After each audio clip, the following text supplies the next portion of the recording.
I'm Kathryn Leigh Scott, and I'm the author of Last Dance at the Savoy, Life, Love, and Caring for Someone with Progressive Supranuclear Palsy.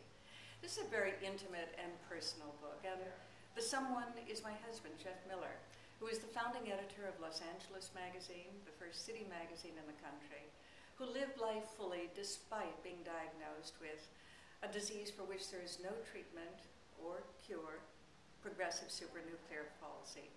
It's one of a family of several diseases that includes corticobasal degeneration, multiple systems atrophy, Lewy body with dementia, which is the disease that Robin Williams was diagnosed with, and ALS, Lou Gehrig's disease, which everyone knows about, but very few people know about PSP, which claimed the lives of not only my husband, but Dudley Moore, and most recently, the billionaire financier Richard Rainwater, who has contributed millions toward Cure PSP research. So I'd like you to meet Dr. Yvette Bordelon, who is one of Jeff's doctors, but she wrote the foreword to Last Dance at the Savoy. And she is in the Movement Disorders Clinic at UCLA. She's also on the board of Cure PSP. And she can tell you a little bit about the research that's going into Cure PSP. Sure. Thank you very much, Kathryn, for the opportunity to be a part of this book. Oh, yes. It is a great honor because I feel that this book is going to have far-reaching and very in-depth,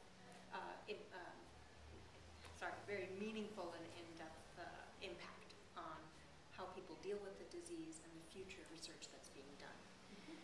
You and Jeff contributed significantly to those research options, being a part of the clinical trials that were moving the research forward and moving scientific progress.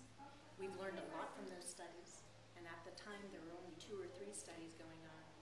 Now there's 5 to 6 studies going on into finding treatments and meaningful interventions to help with these diseases and disorders and better understanding the root causes. And this will have an impact not only on people dealing with PSP, as you mentioned, but many other related chronic and currently incurable diseases and disorders.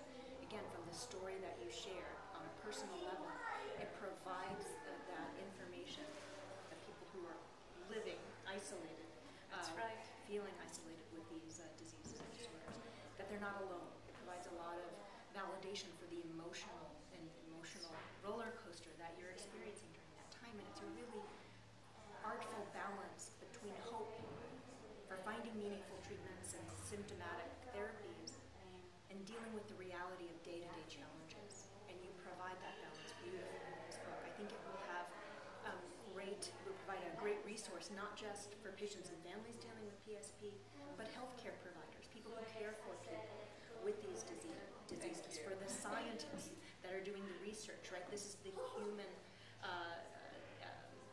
human connection and the reason why they're working so hard in the labs and under the microscopes to make the progress that is being made. So thank you for being a part of it. Oh, thank you very much. And as Yvette says, it is a very isolating disease, and people do feel cut off and alone. So I'm hoping that perhaps this book will not only help awareness for this, raise awareness for this disease, but that it will also provide a guide, a template for your own caregiving journey. So thank you very much, Yvette. Thank you so much for all you've done.